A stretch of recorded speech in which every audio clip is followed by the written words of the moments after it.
You're listening to the Low Pressure Podcast, the podcast for skiers. Presented by CMH Heli-Skiing and Fat Tire Amber Ale.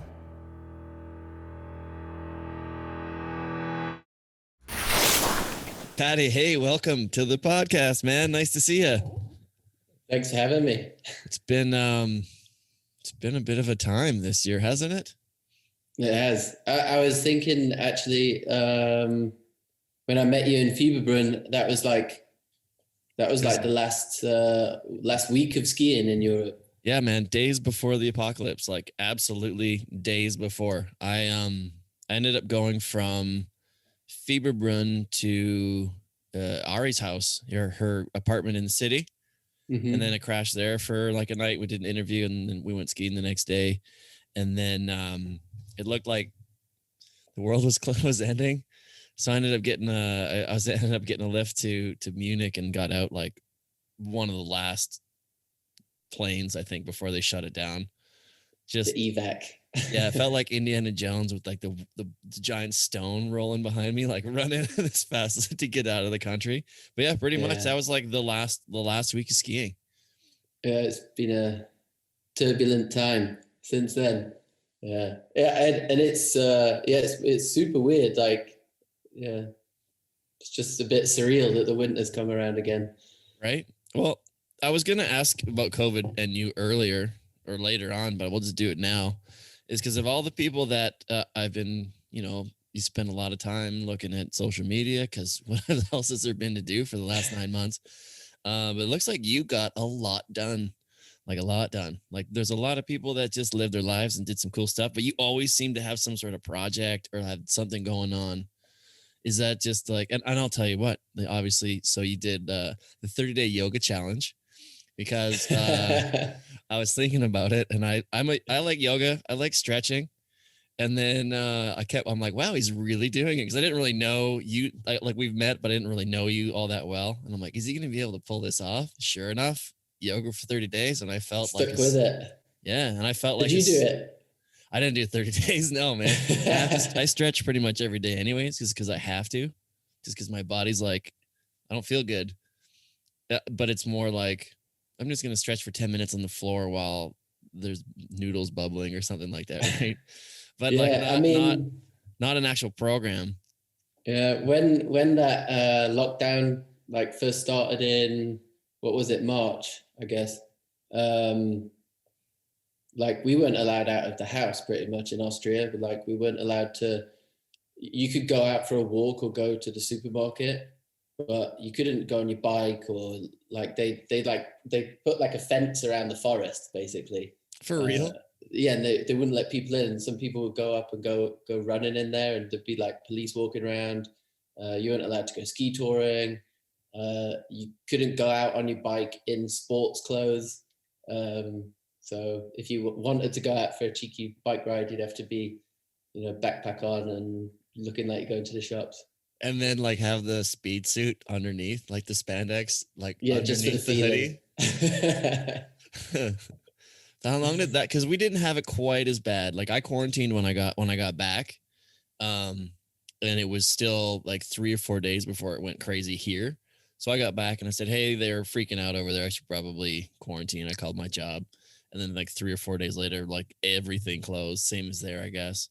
Yeah, but it's been decent here, I guess, more or less. Like we got a bit of a spike after, like as soon as the fall hit, and they're still saying no essential travel, but the mountain here is pretty full of people with that are definitely not from here. Absolutely. Yeah, at the moment in Austria, they've like closed the borders to tourism basically, and like if you arrive, you have to do quarantine. You're supposed to do a quarantine, and the ski resorts just opened up for Christmas, and they're dead. There's no tourism here, and there's no Germans on the slopes or anything. So it was quite nice the last couple of days we've been skiing. I was gonna say, like, it's definitely a lot slower here. The lineups are a little weird, but they move fast. They look big, but they're like they're just so spread out with everybody, right? So it's been nice. I hate same thing here. We have no Americans here. No Americans, no Europeans, no Mexicans. Usually this time of year is obviously like it's Boxing Day today. It's usually one of the busiest days of the season, and Pretty mellow. Pretty mellow. It Mhm. says my internet connection's unstable. Are you good? Can you see me all right? Yeah, no, I can see it's fine. All right. So it is stable. Yeah, nice. But yeah, it's been wild, eh? But back to what you were saying, I spent a lot of that time trying to get projects off the ground, and I was productive with my thinking, but not really productive with like getting shit done. Right. So you did your 30 day. It's hard to like execute ideas, right? Absolutely. Back to the 30-day yoga, which you completed. How did that make you feel? I want to hear what your experience was like, because I'll probably end up trying to do something like that one of these days. I think like as soon as the 30 days was done, I didn't tune into yoga with Adrienne ever again. Oh, it was yoga with Adrienne? Yeah. Yes, that's who I watched too. It was nice and everything, like doing some stretching but I think for doing that kind of like home workout stuff, I prefer something a little bit more intense. I've got a good one, yoga with Tim, that I do a couple of times, but not on the regs, unfortunately. No, were you a stretcher beforehand? To be honest, not really. Like, some people like stretch a lot and then other people don't, but I guess I'm in the category of people who don't stretch that much. Yeah, I feel like I'm quite flexible, like naturally, but like when you're riding the bike and a lot in the summer, and then skiing, you do have to do a bit. But yeah, I remember. I think a couple times. I think I spoke to Jossie in his episode, and I spoke to Jackie Peso, and they're both like, "Oh, we've just discovered stretching." I'm like, what? You're in your 30s? Like, come on. I was fortunate enough. I played hockey growing up, like ice hockey, and you stretch before every game, like as a group, like on the ice, and a little bit after. So I've always understood the need. Like, did you realize anything about yourself during these 30 days other than like, maybe I'm a little stiff? Did you reach that mental state that they always try to tell you about? No, not really. Like, I absolutely hate like that meditation stuff. The stuff. Yeah, I can't. I just can't sit still. And also like, yeah, today I was like, all right, I planned in to have a day off, and come lunchtime I've got like anxiety that I'm not doing anything, and I'm like, oh no. But I did learn that, I guess, like my hips, like the hip flexors, like I can't sit cross-legged at all. But that might be down to like knee injuries and stuff, but that didn't get any better. I actually I'm having some weird leg issue this season. Started last year, and this year I don't know what happened. I think I'm just getting old. And I like lose all of my strength in my like right leg, but if I go to a push press, I got all my strength. It's just like mechanics and all that kind of stuff. So I actually thought about you when I did this. I bought a 21-day hip opening yoga like session, and I think I have a link for it. I'll send it to you. But it's actually been amazing. It's like 15 minutes. You just do 3 poses. You sit in the one pose for 5 minutes each, and then afterwards you kind of like try and unfold yourself from where you were stretching. Mm-hmm. And it's actually working quite nice. The hip flexors, I think that might be like helpful for cyclists, maybe, because they're always kind of sitting. Yeah. So okay, so that's the next thing. So 30-day yoga challenge. From what I hear, your enthusiasm is meh. Is that how you sum it up? Yeah. it was just committing to doing it every day and finding that time, Yeah. It was just so it was more of like, I accomplished this, rather than I don't feel that much better after 30 days of focusing on my body. Yeah, it was the commitment to seeing the little dog that's in those videos all the time. Oh yeah, Benji. Benji, yeah. All right, so Paddy Graham says skip the 30-day yoga challenge. You also spend a lot of time on your bike. So as soon as they allowed you to actually put on your spandex, I saw that you spent a lot of time on your bike as well. Straight out there. Have you always been a cyclist? No, I used to like mountain bike quite a lot, and obviously like commute around the city on a bike, but I started biking like I do now 2 years ago. I had some problems with my knee in it was 2019, so last summer, just over a year. But I had like some problems with my knee. I was running quite a lot and I had some problems with my knee, and I went to see a surgeon, and he was like, "Oh, you need to get your ACL done again." I was like, "Oh God, no way." And then I was like, right, I need a hobby to do, which is going to be good for me, rather than just like going to the gym and stuff. I actually find something to do which will keep me healthy and will be good for my knee and for my legs. So I got a bike and just started going, and I mean, it's amazing around Innsbruck where I live to go out on the bike. You know, you can ride to Italy, you can ride to Switzerland, you can ride up mountains, and yeah, I love it. Just ride to Italy. Just ride. Yeah, it's ride really to Switzerland. Like that. You've got 4 hours. You could go to Italy and come back again. That's pretty amazing. Now, are you the kind of like? Did you end up getting surgery on that knee? No, I didn't. No. Do you need to anymore? If I went back to see the doctors, they'd probably tell me to. Yeah, but you know, it's feeling strong. Yeah, and it's like, I don't know. I'd like to do the rehab and everything from a ACL. It's a year and a half, man. It's a year and a half. Long thing. Yeah, no, and you never know. Your leg might be that much stronger now that you've got all those thousands of kilometers under your belt. Yeah, fingers crossed. Right. But it is funny though. Like you train during the summer, and then you have your first ski day, and you're like, oh, my legs are good. I know I'm not going to be tired after skiing, and then you take a run, and you're like, nope, my legs feel, awful. There's no way to train skiing apart from skiing, like in my opinion anyway. I agree. You can have strong legs, but they're not always working in the same way. Like I said, that's the only time my leg gets crappy is when I ski. I'm like, come on, man. We'll figure it. I think it's just age though. How old are you, Paddy? You're getting up there. I will be 33 in 3 weeks. Oh, not even. You're not even that old. You're right in your prime. Like right. That's the sweet spot. Like right there. That's like everything you've done has led you to this point.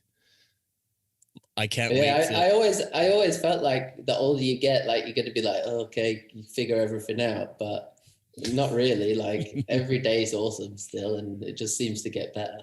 Yeah, right. It's just mindset. Like I don't know what I was doing the other day. I was walking my dog the other day, and I was down on the river. Along the river is nice and snowy, and I had a stick, and I was throwing up in the air, and I was jumping around. And then as I was walking back, and I'm like, I feel like I'm like 12 years old playing with my dog right now. I'm like, I wonder how many people lose that. Do you know what I mean? Like I get to we've chosen a life that live in the mountains where we like focus on our like mental health and enjoyment of things. Like we want to play basically. I was playing with my dog, and I was like, I wonder how many people don't get to experience that, right? How many people are just looking at Instagram and seeing other people do it, but how many times do people like just legitimately act like a child? Yeah, I think it's like it's super important just to get outside, right? And be in nature and just I don't know, breathe it in, as they say. Breathe it in. I agree. It's definitely important. All right, so we've done the 30-day yoga challenge during COVID. You biked a hell of a lot, which was crazy. That I was more interested in the yoga than the cycling. I'm not a big fan of the cycling. When I'm cycling, I'm usually listening to podcasts. That's where I've really? All right, maybe I should take that back. Everyone get into cycling, and then you can listen to podcasts. It's great. Yeah, right. I should start. Yeah, I know where to target my my Facebook ads from now on. How long do these rides go that you normally take? Anything from like an hour to got like 12 hours, I guess, or good Lord, even man. longer. Yeah, and I usually go by myself and just slog on, Do you find like are you a guy that always has a lot on your mind and you need the kind of that time to straighten out your thoughts and ideas? I don't think so, but definitely like being on a bike and like being by yourself and like getting into that state of like just getting somewhere. You do, I mean, you spend a lot of time with yourself, and then you can kind of, I don't know, I guess that maybe that is a form of meditation. Oh, I agree 100%. You know? It's like skin track, right? You hit on the skin track, you get on the bike for hours or an hour, and it's that repetitive hypnotizing motion, like left, right, and you just kind of focus in. Now, I was going to ask you that just because you've got a lot going on, not just yoga, not just cycling, but like Legs of Steel, which is, were you one of the founding members of Legs of Steel? Yeah, the four of us started it in 2009. Basically, there was myself, Toby Reindl, Benny Meyer, and Thomas Levitchka. We were all skiers and like competing together and filming together. And those boys were like, "Oh, you need to come and live in Innsbruck. We're all going to move to Innsbruck." And I was like, "Oh, never been there. Like, I wonder what that's like." Because I was just doing ski seasons and going back to the UK in the summers. And then all of a sudden they're like, "We've rented a house and there's a room in it for you. Like, you have to move here with us." I was like, "All right, let's do it." And then we started making our own ski movies. Yeah. Are you the last remaining member of the original crew? No, at the moment, like now, there's myself and Toby, original guys who started it. We're still with the company, and then Sven Kunle, he's been in all our movies for a long time. Sven's part of it, and Danny Schiesel, he used to be a skier with us back in the day, and then he like stopped being a pro skier and did a bit more studying, a bit more work, and he's part of it as well now. So that's cool. Yeah, that's cool. It's interesting. I talked to Magnus a few weeks ago, and kind of the same thing he was telling me about with setting up the bunch. Whereas like people just kind of fall into roles, you know, like, oh, we need someone to be a bit more of an editor or more of a producer. What would you consider your role? Would be like the producer of the projects? Well, obviously skier as well, but yeah, skiing and yeah, producing. I mean, we're all the four of us in the company. Like we can't do any sort of like filming or editing. So all that's like outsourced by other. You can't, creators. Or you're not able to, like you're physically, or it's just like you're crap at it. We've like, you open up like Final Cut and you're just like, oh my God, what's happening here? No. Yeah, absolutely. I can do social media. That's it. But I mean, like when we were skiers, like we went out to go skiing, and for someone to sacrifice a run to film each other, you know, and it'd probably be rubbish anyway if we're out of focus. And we just never picked up that skill set, I guess. But yeah, now, I mean, it is like more work to be initiating projects and producing them, but like I really like it. Like I love making a movie and get to ski with all your friends and give everyone a purpose or something to work towards during the season if you doing a movie. And then obviously there's like premiere season and doing everything like that, which was cancelled this year, unfortunately. Kind of, yeah. Which was a big bummer. We had I had a couple movies here. We were able to show a few movies here. Just in the movie theater is big, so they just gave us a bunch of theaters and blocked off a bunch of seats. So we were pretty lucky with that. But we may be setting up some sort of a little IF3 sort of satellite event here in Whistler next year. So we'll talk nice. When you get the next movie on. But like, I guess with the movie thing, it's awesome that you've probably learned so much in the last 10 years of doing it, 11 years of doing it, that it's something that you might be able to just transition into outside of skiing. Yeah, definitely.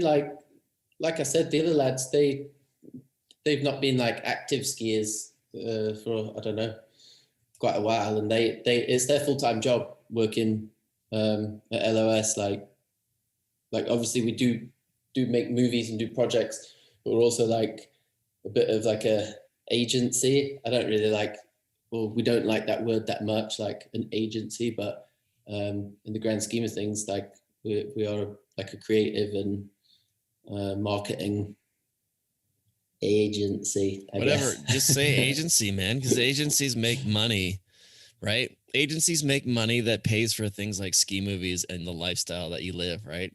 That is true. Yeah, that is true. No, we don't. When I think of agency, though, I'll just have an image of like Entourage, you know, like a talent agency.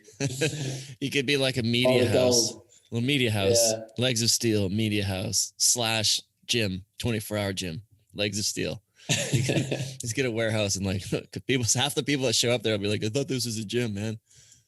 Yeah, you got computers in the back in the leg press. Yeah, or you could like hire people out to like get a workout and have like some sort of like computer in front of them so they can be like on the Stairmaster while like editing a clip. Multitasking. Well, you're saying like you're not the greatest at like filming and stuff, but I don't agree with that at all. I was watching 121 yesterday or last night. Actually, after we spoke last night, I watched 121 again. That Japan POW segment was like gave me the warm and fuzzies. But yeah, that was fun. But most of that is like follow cam stuff. Mm-hmm. Yeah. Those follow cams were done. David Peacock and Andre Nutini. They're Canadians. Yeah, I know Dave. Yeah, I've met Dave. Yeah, Dave's in Kelowna now, and Andre's down in Vancouver. But we've been making ski movies with them since the beginning, pretty much. 2010, 2011, we started with them, and they're both really good skiers. Especially Dave. Like as soon as Dave's not got a camera in his hand, he'll be hooking himself off anything. But yeah, so those follow cams, David had this big rig. He's got the red on it, and he's like no goggles, no hat on, and he's like following you through this POW. And it's like the coldest place you've ever been to, Japan. If you've been to Japan. Yeah, a couple times, yeah. Like it's just a different kind of cold, right? It's like I know it's like comes in off the ocean and it's you get that cold air off of Siberia and picks up tons of moisture, see Japan and just goes. Yeah, but I know you mean. So David he had like a big red rig with that, like from the photo. I was like, I just assumed it was like someone with like a GoPro and a gimbal or something like that. No, and he got like a tele lens on there, and it was just the shots are sick. I loved them. Yeah, it was really amazing. Cool. I love it. To be honest with you, like that's my favorite type of skiing. Mid-mountain storm day tree skiing, and it's my favorite. I love it. My favorite type of video too. That was awesome. Back to another COVID project. Your most recent film, Action Men, which I rewatched again yesterday, which is awesome. It's so funny. Like I laughed out loud a couple times, which I was really happy about. I knew it was going to be quirky, but I was like, oh, this makes me laugh because you guys are just like taking the piss out of each other. Like, what was one part where like Claymation Finn picks his nose and eats it? Yeah. All that. One of the guys you met me with in Fieberbrunn, Jono, he was filming with me there. He did all of that stop motion. No way. He's really creative, arty guy, and so I put the call in to him to do that. So it was awesome. And that wasn't that was never the original plan, though, was it? No, exactly. Like we started off making a ski film, 3 sections, and we filmed that section that Action Men is, so like that backcountry freestyle kind of thing.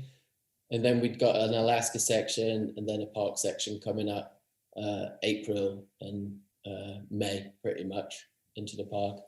And all that got canned basically. And we were like, what we're going to do? We've been filming for this project and it's got all this certain theme. So like all the story and all the lifestyle stuff was like unusable because we were wearing costumes in it actually. And I was like, there's a huge hole, if we're going to make something out of this footage. And I was like, how can we solve this problem? And then it was like, all right, we just need people's voices, and then we could put it to these animations that Jono's so good at. And yeah, Jono's got a wicked sense of humor, and I just let him roll on it, basically. Did you have like, because obviously claymation animation is a brand new thing to learn. Did you have to like do a lot of like, has he done a bunch of stop motion before, or did you know anything about it yourself? Yeah, no, so this was all done remotely. Like, he was in London working. We're in Innsbruck, and the boys are in New Zealand or Indonesia or America or whatever. But yeah, Jono, he'd done a little bit before, and I thought it was awesome. Like, I think you either like love it or you hate it. And I really liked it. And I was like, do you want to do this? And he's like, yeah, let's do it. And then he made like the first sample, I guess. And I was just like, yeah, let's do it, because it's insane, really. And the aesthetic I like the aesthetic of the claymation creatures too, right? It's like not the fanciest I've ever seen, but it's also not the worst. You know, it's kind of funky. It's rough. Yeah. Yeah, right. Jono says he likes it like that because slick is whack. So if you look at them, you can see, like his little handprints on there, and little thumbprints are like falling off sometimes. But it was really amazing. He did a really good job. Did you get everybody together to watch it all like one time, or did you just send it to each of them? Like, did you get like initial reactions from the dudes, like when they saw it and they saw their own characters and stuff? It would have been hilarious. Yeah, we recorded everything on Zoom, and I didn't tell anyone what it was for. We just said that we needed some sound bites for it. And did you just have a script? Did you just have a script that you went off? Yeah, we just like interviewed everyone, talked to them, and then Jono like used sound bites from that and put it together. And then, yeah, by the time the little poster came around, everyone was like, "What the is this?" But everyone was just stoked because they had a little mini me. Did everybody get to keep are you going to send everybody their mini me, or are you keeping that in like the office? There were actually only 3 of them. Mm-hmm. Like Jono, because they're like these little like skeletons. So Jono would make different characters at different times. Was the Finn and Amit one the same character, just with like a different wig? Different colored hair. Yeah. Different clothes on. No, dude, that was awesome. Super creative. Like, it was so fun to watch. I bet you they would have been like pissing themselves laughing seeing that.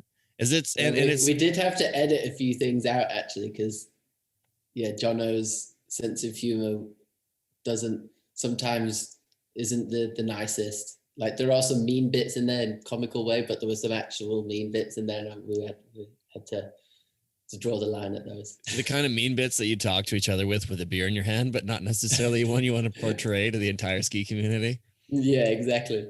Yeah, we're all friends here. Yeah, the inside jokes, right?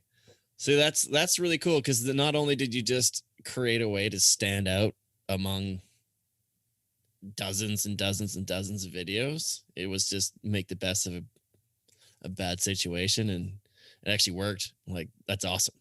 How was the response? Were you happy with it? Yeah, really happy with it. We didn't really. Yeah, I was expecting like some negative feedback about it, like that people like didn't this looks like whack. It and stuff. Like, just because people are like, "Oh, this is whack." Yeah, cheap, but everyone liked it. I was really surprised. That's good. I think it just has to do with the vibe, right? Like, if it wasn't funny and it wasn't interesting, they'd be like, "This is dumb," right? Yeah, is that? Like, I think what we learned over the years is like, you can't take yourself too seriously, and it doesn't work like that. Like, a few years ago, we were doing a 2-year film project, and we wanted to do something in the first year of that to stay relevant. And we wanted to make a behind the scenes documentary about Legs of Steel and about filming and things like that. And we were just like, that's just gonna be a bit boring, like. And then we actually made a mockumentary movie where we all have these characters, which are loosely based. Well, I mean, they're like the extremities of ourselves. And we made that with Jono as well. That one's called Ski Good, Money Will Come. So you have to check that one out. I think I remember that. I don't know if I watched that. Ski Good, You'll love Money it. Will Come. You'll love it. Yeah. Ski Good, Money Will Come to you. Money, that's money Toby's line. will come. I don't know a lot about your history too. Like I know a little bit. Remember I told you I wrote some notes down. But you're obviously there's not a lot of English free skiers on the circuit or in the scene. Woodsy, which I've had on the show, and you guys are from the same zone, aren't you? Yeah. So we're from the north of England, a town called Sheffield, or a city called Sheffield. And do you know Sean Bean? No. From he's in Game of Thrones. To be honest with you, I've never seen an episode of Game of Thrones. People are screaming at me Sean right Bean's now. He's a famous actor. He dies in all the films pretty much. If he's in a film, he's gonna die. But he's from Sheffield. Arctic Monkeys from Sheffield. Oh yeah, I like the Arctic Monkeys. And we had a dry slope in Sheffield, and I say, tell me about the dry slope, the infamous or the famous Sheffield dry slope that burned to the ground. Sheffield Ski Village.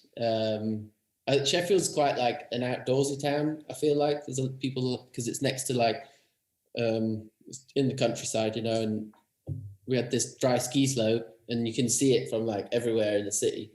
And yeah, they had this dry slope, and they had a half pipe. Jumps, moguls, cliff drops, rails, you name it, they had it. Cliff drops? Plastic. Yeah, there was the cornice drop. Onto like, was it, and it's all just like toothbrush bristles, like thick toothbrush bristles, right? Yeah, exactly. And it's like, so it's like a big mat of toothbrush bristles, and underneath they have some foam, and then down the slope as well they have sprinklers coming out, so it like lubes up the surface so you can slide on it. So it's not really a dry slope. It's a wet slope. Yeah. So I learned to ski when I was like 10 or 11 there, and I saw this brand new like half pipe and this jump, and I saw these guys going down, and I was like, I want to do that. That looks awesome. I can't imagine a half pipe though. That doesn't make sense to me. With like, can you get out? Can you get above like the coping? Above the coping, yeah, of course. Like I think it was like 12 foot or like 12. Yeah, probably like a 12-foot half pipe. It was tiny, but it was covered in the snowflakes. It's called. That's the material. And the thing is with snowflakes is that you can't really hold an edge on it, so you just kind of like sliding everywhere. It's like you're on ice, and this half pipe, if you took any speed into it, you'd be like, whoosh, like you'd travel, I don't know, quite far, but you could go high out of it. People went like, I don't know, I think the record was like 16 feet or something out of a 12-foot half pipe. Yeah, that's just the thought of that scares the crap out of me. Is that where you had some of your largest slams of your life? I had a few crashes there. I broke my wrist when I was quite young there. But really, like, it's quite small. Like, there's you can't like go that big on anything. So it was quite mellow. So luckily, I was young and flexible back then. Did you know Woodsy from back in those days? Not really. Like when I started, or like when I sort of like progressed to going on snow a bit more, and like you kind of outgrow a dry ski slope as soon as you've been on snow. So I think when I started to go up there less, Woodsy was starting, but I did know him.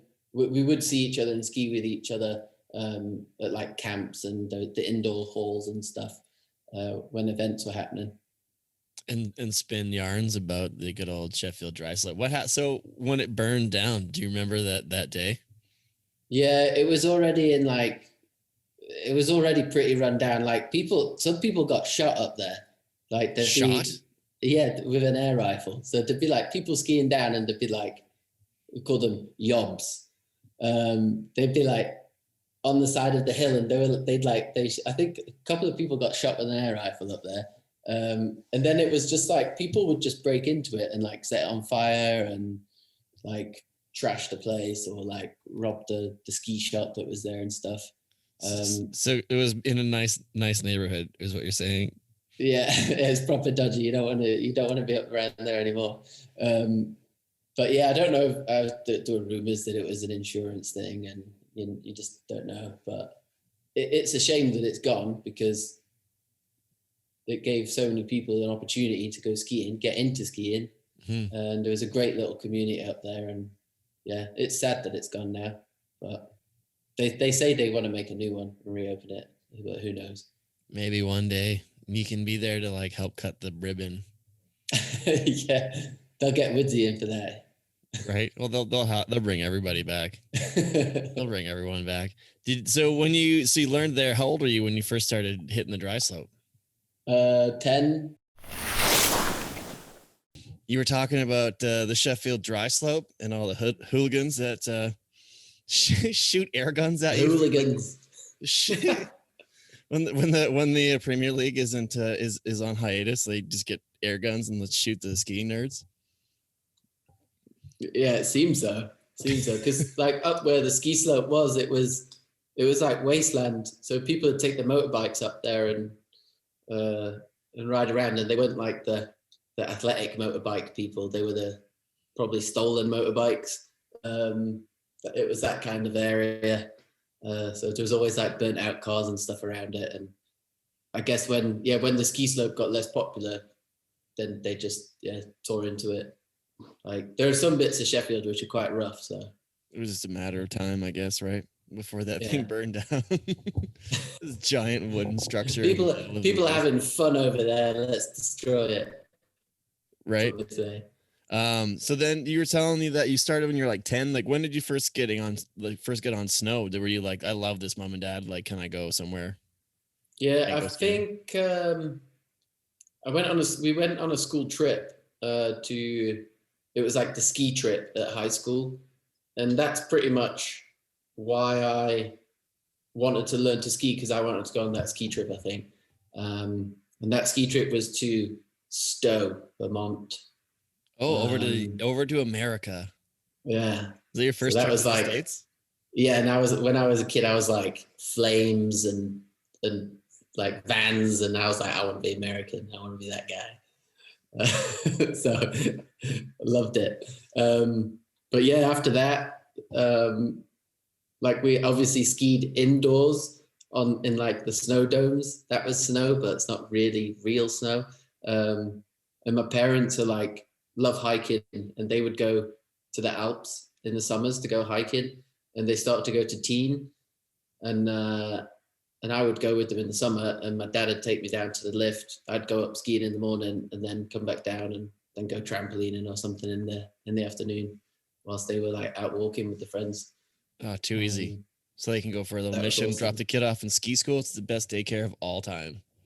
Yeah, I think the first day we were there, he took me up and like we skied around, and then there was like the snow park and stuff. And then I think after a couple of days, he just sent me up by myself. I don't know what he was thinking really, but yeah. it was like what, early 2000s by then, late 90s. Yeah. Right. Yeah. Parents still had faith in kids right back then. Right. Like just thinking about the stuff that I remember taking the bus, like the public transit bus to school when I was 10 years old. Yeah. Would I put a 10-year-old on public transit today? Probably not. Although maybe the world isn't that much different. Maybe just people are more paranoid now. I don't know. Yeah, it could be. So they're not skiers. You just kind of were like, all right, I'm going to do this. Yeah, my dad skied when he was younger. Like there was a pair of skis at the house, and it was always like, oh, what are they? Mm-hmm. But we never did like family holidays or anything like that. I think the last ski trip he went on was probably like just after I was born.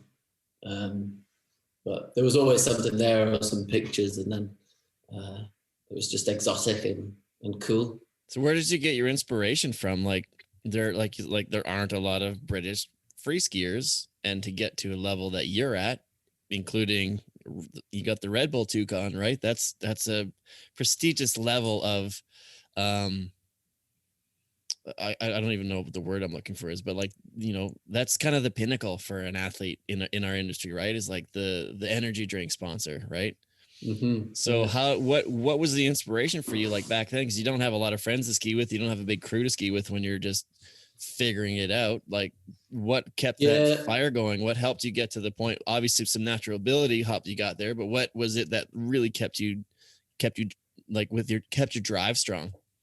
I think when I was younger, I was like, I realized I was good at it because I would do well in the competitions, the local competitions and stuff. And, we used to watch all the ski movies, and you'd have like international pros would come to the UK to like do tours, promotional tours and stuff, and you'd meet them then. At like the Telegraph ski show sort of thing? Yeah, exactly. Yeah. Daily Mail ski show. But for me, I guess like by the time I was 16, I left high school at 16. And my parents were like, let me go on a gap year to go and do a ski season. And they were like, right, do that and then come back and finish off another 2 years of school, and then you go to university. And after that first year, like I was like, I really don't want to go back to school. I want to keep doing this. And I think it was just saying that and like denying, like I was like, right, I need to make something of this now. So but maybe that's, like you said, I've always got something going on. And I guess maybe it just comes back round to that, being like, I sacrificed so much to be where I am, leaving home and leaving your family at home, and you're like, right, I got to make this work. So yeah, don't want to waste it, right? You don't want to prove them. You don't want to prove the haters right, or you know what I mean? Yeah, my rugby teacher told me skiing would never take me anywhere. So did he actually say that to you? Yeah, because like rugby was on Saturday morning, and I'd go skiing on a Saturday morning. I was like, I'm not going to play rugby anymore. And he's like, oh, don't do that. Like, that'll never get you anywhere in life. Where are all the rugby guys right now? Burning down, shooting air guns, stealing motorbikes. Yeah, maybe he was out there shooting the people at ski stuff. Can you imagine? Damn. Where is he? So back to some more. Let's get back to some more of these projects that you have. So last year, where we met, it was at the Freeride World Tour. You were one of the many entourage groups, bringing it back to entourage. Myself, I went to a couple events. We had Katie Burrell and Colleen filming the coach series. You were there filming the behind the scenes. I guess what was it called? Face Value. Face Value, yeah. Yeah, what was that all about? I watched a couple of them. I didn't really know what you were doing there. To be honest, I knew kind of who you were, but I had no idea why you were there. And I was like, yeah, is he competing? And I remember, yeah, it was kind of weird because go ahead. I'll let you go. Like, yeah, no, but true. Like, it was weird because like the first, like I showed up there on the first one. Like Red Bull really wanted me to do the show, and I was like, oh yeah, okay. Like, I'm comfortable in front of a camera, but I've never like presented something. And I was like, okay, I'll go to Japan and Canada and have some awesome time skiing, get to go skiing with some of the athletes, be sick. But yeah, I showed up to the first stop in Japan and met everyone, and they were like, so you've retired, or are you done with skiing? I'm like, no. I'm just kind of doing this. Like, what are you doing here? If you're not competing and you're now like doing a TV show, like, are you sure you're still? Yeah, that's kind of what I thought. I'm like, what's his deal? And I also wasn't sure. I'm like, did he get a wild card?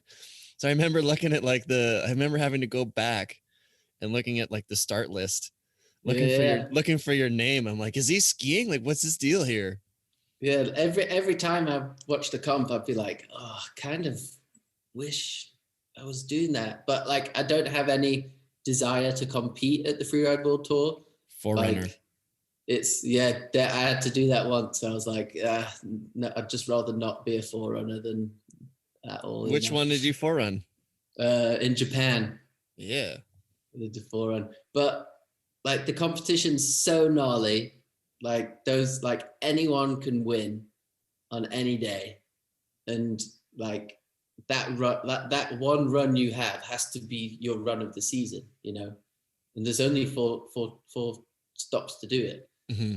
To get to the final, and it's just nuts. I've got a lot of respect for those guys doing that, but it just doesn't appeal to me coming from a film side of skiing where you only ski in the best conditions and you only ski when the sun's out, or you know, ski when you want to ski.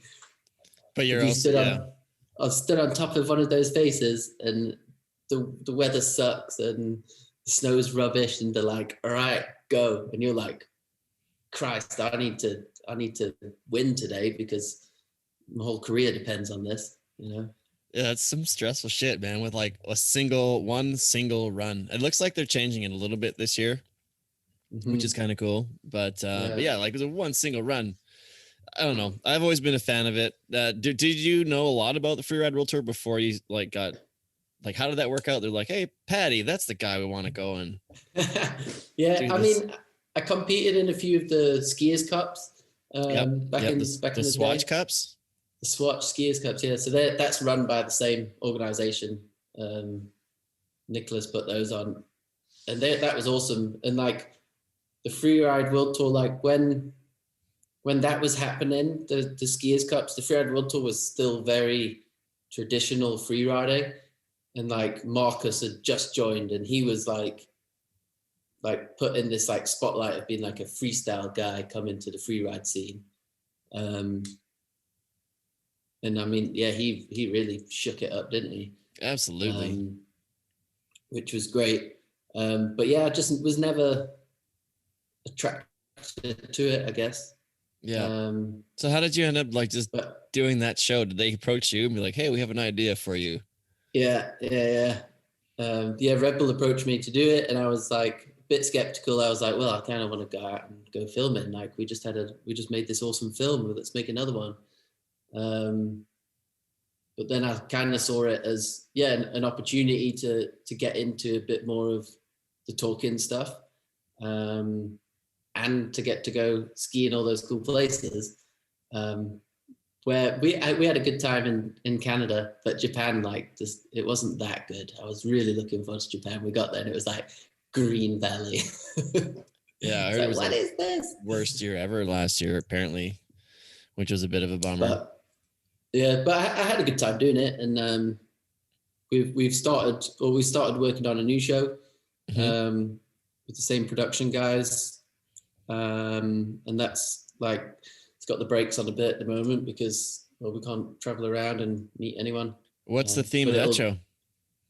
I don't know if I can tell you, but it's cool. It's cool. You're gonna love it when it comes out. Sweet. All right. Hey, everybody, stay tuned. If you're listening to this, pay attention to something that might come soon that you might like. It's gonna be awesome. Are you gonna be the same role? Like host, like in front of the camera? Yeah, I'll still be a host. But we'll be meeting athletes along the way. So it'll be more. Oh, so it's a podcast? Getting to meet. It's like a podcast, but it's got pictures on it. Oh man, I'm taking my job. I wanted to ask you about like with the Freeride World Tour thing, right? It's kind of like this crazy family, right? Like, did you feel like, how did you feel traveling around there? Did you learn a bunch of stuff that you hadn't learned before? Like, I was talking to Katie Burrell I did an interview with her while she was filming Coach. And she's like, I'm a huge fan of this now. I didn't really get it before. Did you kind of have the same kind of realization, or did it just kind of mirror your own personal experience when you're traveling and competing? Yeah, like when I went in there, because I watch all the comps from home, and when I arrived there, I was like, oh god, this is going to be like super tense, and you've got all these freeride guys, maybe some of the guys that I've not met before, like they're all like serious and they're out there to win, and and it's like super competitive. Arrived, everyone's super nice. There's like hardly any like competitive edge, like up on the slope. Everyone's talking about the lines and like telling each other how the snow is and helping each other out. Like the older guys help out the younger guys and everything.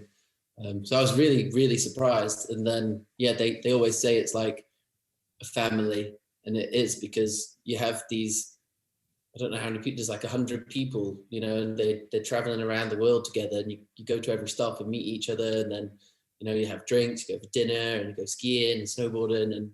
And yeah, it's really cool. It's a really good, a good, I don't know, I would call it a circus, but it's a bit more organized. Yeah. I know what you mean. How did you feel about coach? I loved it. I met Katie and Colleen in the UK actually, Really? last November, and then was she there doing Dream Job stuff? She was doing Dream Job, and she did a stand-up skit at this. It's called the Kendall Mountain Film Festival, and it's like all these like hikers and ramblers in like the north of England, and Katie's on stage telling all these jokes, and it's like, I'm like, oh my God, these people are just, this is like the rudest stuff they've ever heard, probably, you know. There's this Canadian girl on stage swearing and talking about sex, and there's like kids in the crowd, and I'm like, oh my God. But no, then we went out for some drinks after, and she was really nice. And then when I saw her in Japan, her and Colleen, I'm like, what are you guys doing here? And they said they were on the tour as well, and I was like, oh, awesome. Competing film crews. But how good is Coach? Like I really appreciated that like take on the competition, and also like when I saw the trailer, I was like, is this acting? Are they acting here? Yeah. And I like kept asking her about stuff, and she wouldn't really let on. And then when I watched it, I was just like, I still couldn't tell if it was acting or not, you know. And then it's like, oh shit, oh, this is real. Yeah. And it was like a great insight. Like I loved it. With her, just that she's got that nice balance with the comedic eye. She probably like, I haven't really talked to her about it since I've seen it, but I think knowing what she had in mind going into it and then realizing what was happening, right? That's, I guess, the skill that a good documentarian has, is being able to transition to like show what's actually happening. But then she was able to put a spin on it to make it entertaining, but also be able to fit within her specific aesthetic, what people expect from her. Do you know what I mean? Yeah, no, they did an amazing job. And also, I mean, yeah, to be there, you're like, got such a clear idea, and you know exactly how it's going to go. And then these two characters just don't, big personalities, bond, just didn't seem to gel, right? Yeah. And that's what you're saying too. It's like it comes down to like that one run and that one day, and like it seemed to me that they just kind of got tossed into the situation. Let's do it, without really a lot of preliminary figuring each other out, I guess. But yeah, and also like Lorraine was, you know, she had a lot of stuff going on, and kind of been at that point as an athlete when people are like, oh, you're done and finished, and when you're not. And I think that's like everyone experiences that. And obviously she was like kind of being put into what do you call it, pigeonholed. Yeah. She was like being put into a role, and she's like, this isn't my role, you know, like I'm a skier. So yeah, it's that transition. Very interesting. The transition period is really interesting. I like the I loved your trailer that you did for her, your little promo. What was it? It was like, this is a ski movie done by women. It's really good too. Yeah. Like that. I was like, oh my God. You'll be surprised. It's actually very good. Yeah. No, they've got a twisted sense of humor. I like it. Yeah. And I think that's the appeal too, right? Like I'd love to, I haven't listened to, she's done another couple of podcasts with Adam, who does the Out of Bounds podcast. And usually when I come on or they go on, we chirp each other. But they're always really good combos. And I'm looking forward to maybe connecting with Hedvig. I'd love to hear her opinion, or even Lorraine's opinion. I talked to Lorraine not long ago, just through email before the holidays. I'd love to kind of get their point of view of it as well, but also like trying to avoid the classic, like, oh, there's drama, let's highlight it and capitalize on it and exploit it, right? Yeah. And I mean, also, like I was saying before, like if you take yourself too seriously, like it's just doesn't, like that, if that movie didn't have that comedy in it, like it wouldn't be a pleasure to watch, you know. You just, oh, these poor girls, you know. Yeah, absolutely. Absolutely falling apart at the seams. the plan's ruined. So we'll see what they got coming up for next season. Are you going to be doing any Freeride World Tour stuff again this year or no? Is that involved with your little video podcast that you're doing? No, unfortunately not. It would have been nice to meet up with everyone again, but maybe I'll see some of them. I'll try and go to Fieberbrunn. Yeah, cool. Yeah, because you're living in Innsbruck. How long have you been there for? Like 10 years now. What an awesome town, man! Like the first time I'd nuts. been there was when I got off the train to go meet Ari, and I was like, this place is awesome. Yeah, like straight off the train, you can, well, you see the mountains. Yeah, all peaks everywhere, yeah. And these old, beautiful European, like classic European buildings, like pretty awesome. People riding around the bike in town with the ski clothes on and skis on their back, and right. It's cool. It's a really active place. That's in the summer as well. Definitely a place that I could see myself spending a season in for sure. Maybe when I'm a little bit older and the podcast is really, really making the big money. I can go and retire to Austria, or just European do it season, or just do it. Noah Wallace did. He lives here. He's in Salzburg now. He's moved to Salzburg. I ran into him. I can't remember the resort we went to. We went to that last day that I went skiing. I ran into him and like Daniel Hanka and some of that crew. And I was like, oh, this is awesome. Just like home. You run to go to the resort. There's people there. Yeah. Hey guys, I know who you are. I actually walked up beside him and stood right beside him and looked at him. Kind of went like this, like, who's it? Dude, what are you doing here? I'm like, what are you doing here? Like, I live here, man. I'm like, what? The ski industry is a small place, man. But it's a good place with good people like yourself. This is a good opportunity for you to tell people what you got going on and who some of your sponsors are and all that sort of stuff. Please share with us.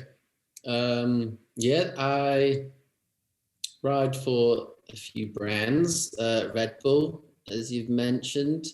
I ride for Vocal Skis, Marker Bindings, and Del Bello Boots. They're the Holy Trinity. I ride for Lecky, get my poles from them, and Evoc Backpacks. And they're my sponsors at the moment. I'm looking for a clothing sponsor if anyone out there who's listening. Any cool clothing, just putting the feelers out, If that shout out works, I probably have to get a commission. I would have had a partner a long time ago. But we got Peak Performance as our official outerwear brand of the Low Pressure podcast this year. Did you meet that crew at the Freeride World Tour? Yeah, I met a few of them. They were always having a good time. I like it that they got pretty steezy stuff, and they seem to be doing like a lot of activation with their athletes and stuff. I like it. I really like it when brands are using athletes like that. Time to send an email. Yeah. But yeah, and then this year we're going to be shooting a new Legs of Steel movie. It's all kind of local, like a local crew here. And yeah, we're just going to see what happens with the season. It's so uncertain. You don't know if the lifts are running, like you don't know if people can come in, or I'm like, we definitely can't like do any international travel for skiing. And I've been saying a few times there's going to be it's almost going to be like a battle of the local edits this season. Yeah, wherever people are, we'll be going to the same places. Yeah, right. Or it's going to be awesome because, I mean, there won't be anyone around and there'll be more powder for us. Yeah, So, absolutely. It's already seen that. It's already seen that here. Like I was saying, like there's no Americans here. There's no Mexicans here. There's no Europeans here. There's the mountain's empty, man. It's pretty nice. Like it snowed 15 centimeters last night. And I'm like, I'll do an interview with Paddy in the morning. I'll go ski right after. It won't be any big deal. We'll open the Alpine late. I got it all timed out. Got it all planned out, you know? So the Legs of Steel movie, is it going to be like a full project if you can? Like the last one was just straight up through a vocal, right? Was that a separate project? So we've done like we made two like team movies, I guess they were, with vocal. And then this year, we've kind of gone back to the more traditional way of making a ski movie and get everyone involved who's around here. So we've got some returning faces that used to be in the ski movie. We've got some new faces. So it should be really, really fun. We had a little Avalanche training course this week. Oh, I saw that. Crew. Yeah, I saw you posted it. That's awesome. How did that go? That was nice. That was great. Like, it's funny, like usually if you get 15 skiers in a room and three mountain guides, you're like, oh, this is probably not going to end well. But yeah, everyone was, it was really informative, and the guides we had, they were like, right, this is an avalanche safety course, but this isn't like your normal one. This is going to be geared towards you guys going out skiing, and when you're shooting and things you can look out for and how to like handle situations. So it was really interesting. Everyone loved it, and everyone learned something. That's smart. And I like that people are showing that a bit more too. Like TGR's had their pro team kind of weekend that they do every year where they'll do crevasse rescue. Yeah, that looks awesome. Right. Yeah. I know Solomon does one. I know a bunch of companies. I'm sure Matchsticks does as well. I'm sure a bunch of companies do, but I wish that they would all even just show that even more, right? Especially now with the COVID thing and like the numbers I've been hearing for backcountry gear and like sales of backcountry gear and the amount of people that are going to want to get out this season, it's a little scary, to be honest with you. Yeah. And you have to be prepared, right? Like, yeah, sure, you can have all the gear and you can have the ski skills, but you need to be able to make the right decisions. And I mean, you're never going to know everything about the snowpack and whatever. So yeah, it's definitely worth taking some time and learning that stuff. Get a certificate for the bare minimum, at least, right? Like just going out isn't good enough. You got to know a little bit of first aid. You got to know the basics. You got to know how to search a transceiver. You got to practice. You got to know how to dig someone out properly. You got to know how to assemble a probe. Like I was talking to someone the other day. I'm like, when's the last time you actually assembled your probe? He was like, maybe I should do that now. You got all the bits for it. It's been a while. Awesome, man. Yeah. Well, where can people find you on all the interwebs? You can find me on Instagram. I mainly use Instagram at Paddy Graham. And Paddy. You can follow, it's not Paddy. And you can follow Legs of Steel as well at the Legs of Steel. You can see all the projects and stuff we do and stay up to date. Awesome. Well, thanks, man. I appreciate your time today. Thank you. Yeah, it's been great chatting. Likewise. Hopefully you'll be able to get on the mountain soon. Hopefully everything opens up again. Do they have any deadline or any kind of like plan in sight for when they can reopen stuff? Well, yeah, it's been open for the last 3 days. Oh, nice. But we're back into a hard lockdown now. So like all the shops are closed, but so it's open, but it's not open. Yeah. So hopefully they keep the ski resorts open. I know there are some in Switzerland that are starting to close now. France, the lifts aren't running again yet. So fingers crossed to stay. The wheels keep turning here, and we can get out there, have a good time.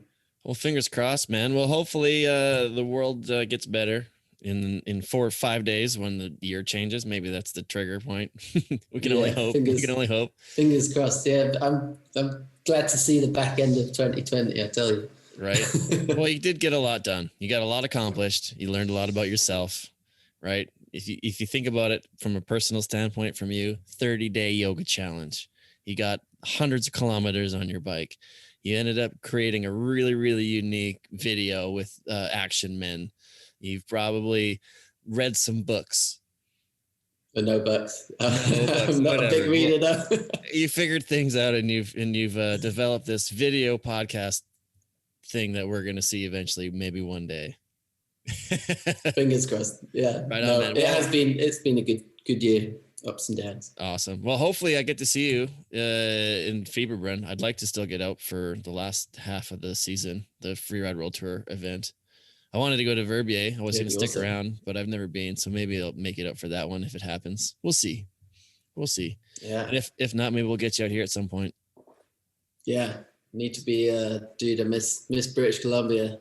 Get some sleds, come out in the spring, rent a place in Pemberton. God, you don't want to see me. You don't want to see me on a sled. Yeah, you don't want to see. Terrible. To be honest with you, I love how you're like, you don't want to see me on a sled, but unless you've been riding a sled for like 5 years, every person is awful on a snowmobile because they're that difficult. It's that difficult. Everyone you see out on their sleds, I just got a new sled. Unless they're showing you pictures of them stuck and digging, they're lying to you. It's such a hustle, isn't it, man? It's just so hard. It is. Like I went out once this year and I was like, okay, no, my leg can't handle that. So back to do some more work, and then something will break and whatever. It is what it is. It's fun, but there's a lot of digging. If you plan on going sled skiing, you got to go with someone who's very good and know what they're doing, so they can double you and you can learn how to balance. And if you're on your own, doubling's hard. Yeah. Then if you're on your own, you just got to get to the spot, and then you're like, okay, I'm here. And then you figure it out from there. But there's a lot of, the learning curve is massive. So don't worry about that. Just go. You just go. The more you do it, the better you get. There's so many stories. There's so many stories that people wait till after the podcast is done to tell me about them learning how to snowmobile. So it's no big deal, man. But Paddy, thank you so much for coming on the show, man. I really appreciate it. Thank you. Finally made it happen. Everybody listening, go follow Paddy and check out Action Men. It's actually really awesome. You will laugh. I hope you'll laugh. If you don't laugh, then you are a soulless, humorless human being. But no one that listens to the podcast is that. Anyways, man, peace. I appreciate it. We'll talk to you soon. Thank you very much. And those listeners out there, keep listening. You're doing a great job. You've been listening to the Low Pressure Podcast, the podcast for skiers. This has been a Redmark Media production.